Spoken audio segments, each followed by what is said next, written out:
What to do when you're feeling overwhelmed and have too much on your to-do list. That comes from today's viewer question.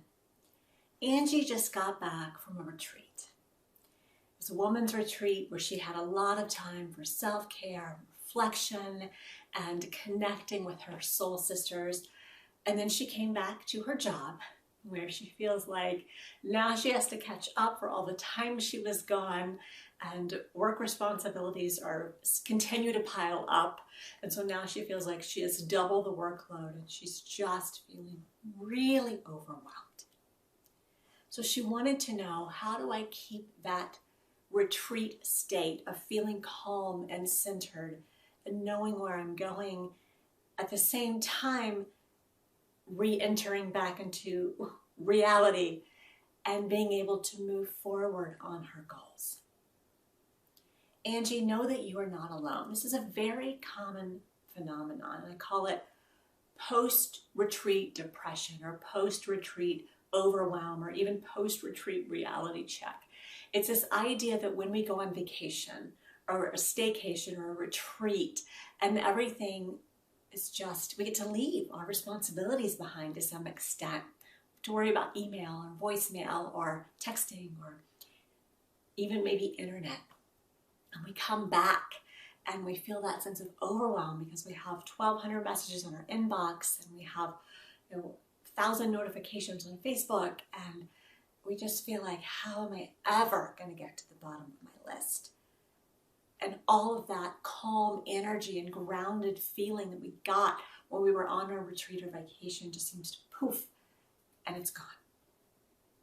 So I want to walk you through my process that I use, not just post-retreat, but also on a daily, weekly, monthly basis. And I want to talk to you about the process of learning how to prioritize your goals so that you can get what needs to be done while still having plenty of time for you to build that solid foundation.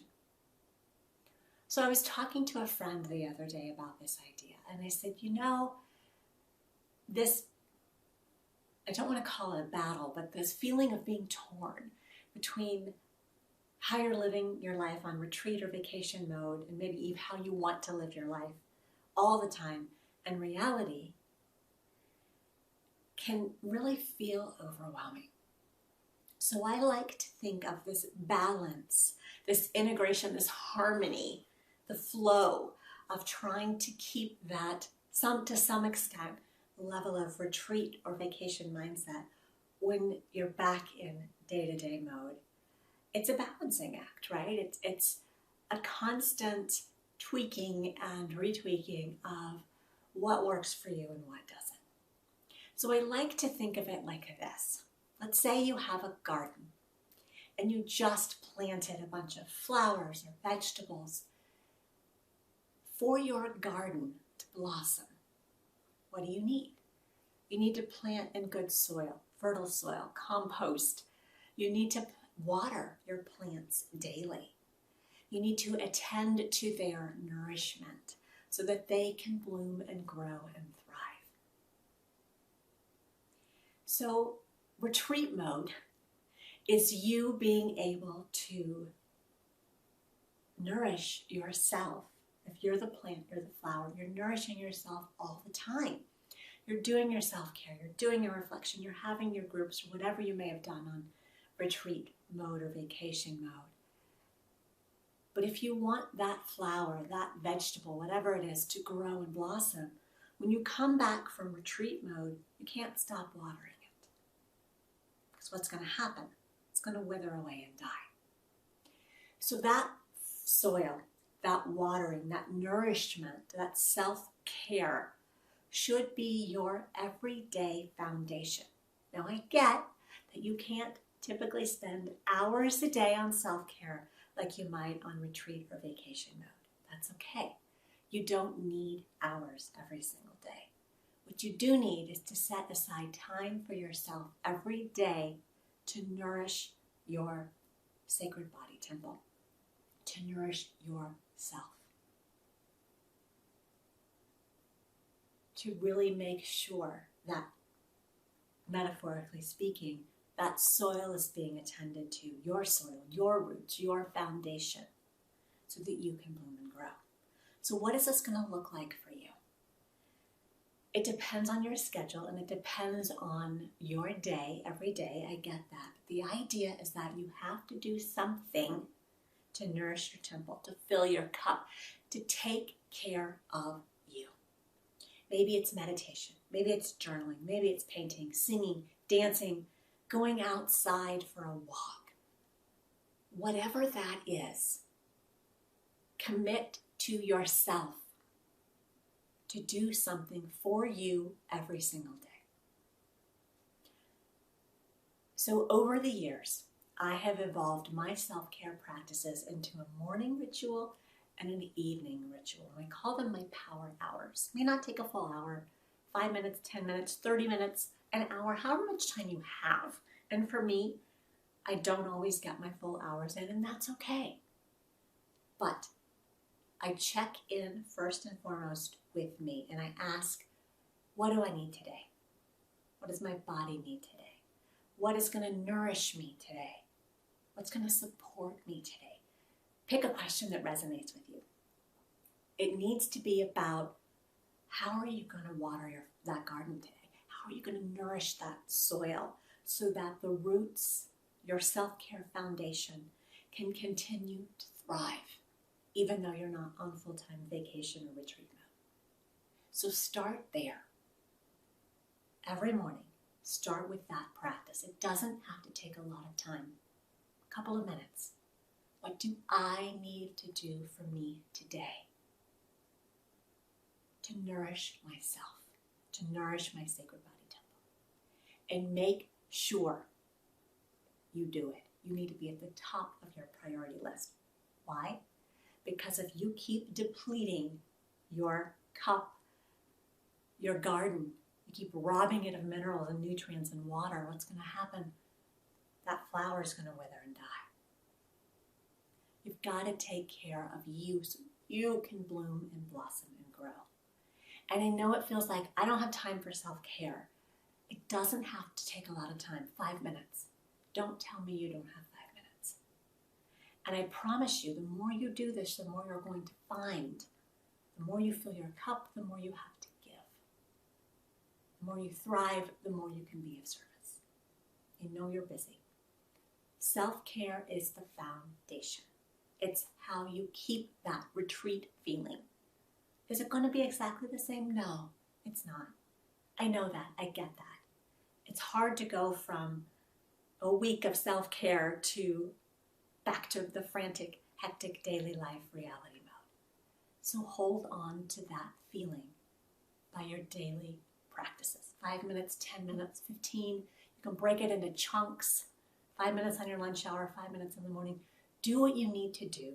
Something you enjoy that feels nourishing. And you're going to check in with yourself every morning or before you do that practice to ask what you need today. Because it may change on a day-to-day basis, and that's okay. Now, the second part of your question.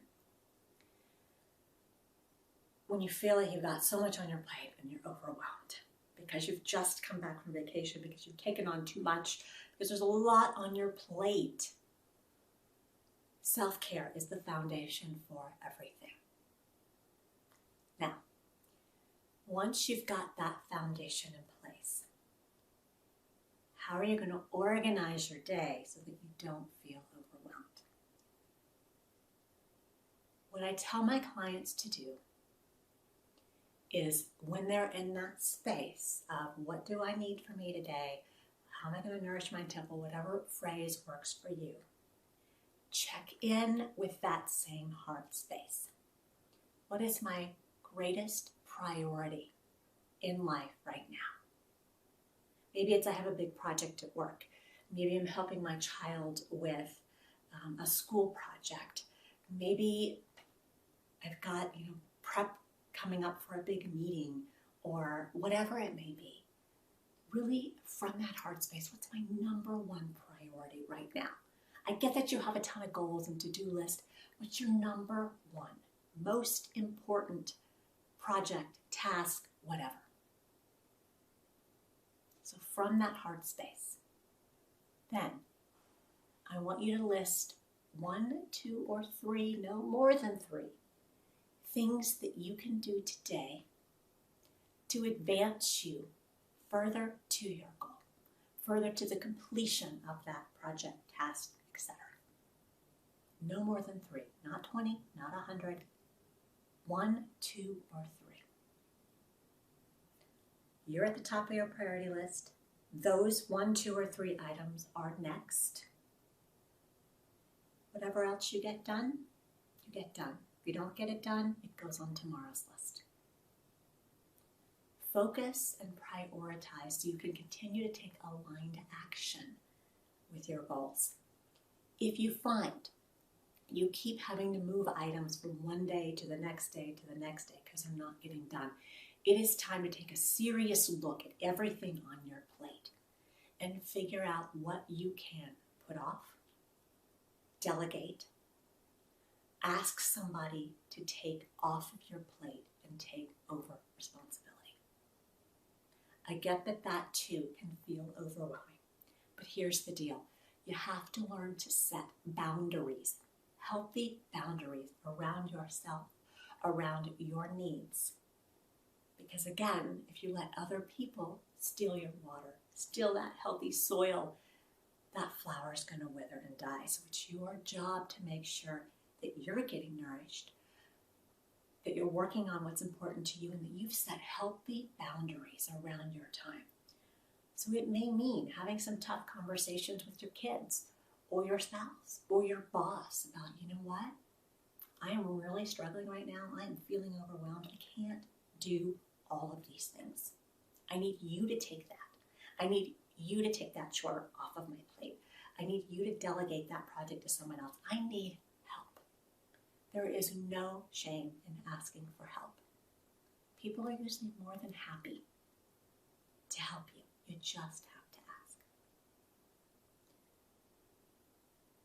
So if that is you, then your additional exercise is carve some time out. I know you're busy, but at the end of the day, this is going to help you. Carve some time out and make a pie chart if that helps you, like a literal plate, and write down all the things that you're doing that are on your plate and really look and assess, does this need to be on there? Do I need to be the one who does that?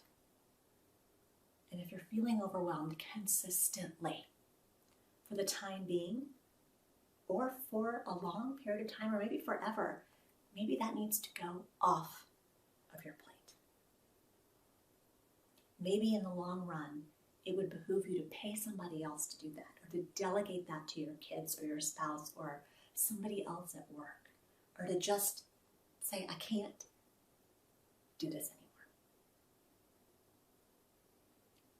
You are the one in charge of you. You are the only one who can make sure that that flower that you've planted in your garden can bloom and grow. And it's so hard, I get it, when outside responsibilities are piling up and piling up.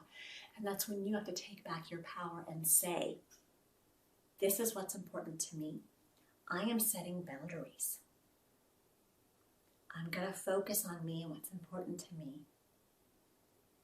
And I'm going to let somebody else take that off of my plate so I don't feel so overwhelmed. Angie, I hope that that serves you. I hope that you're able to find a little bit of peace. Know that what you're going through right now is perfectly normal. It's very difficult to transition from vacation retreat mode to full-time back at work life mode. I get that. But it's also a powerful life lesson in really examining your priorities and getting clarity on what needs to be yours, what doesn't need to be yours, so you can help set those healthy boundaries so that you can continue to bloom and grow and reach your dreams. Hope that serves you.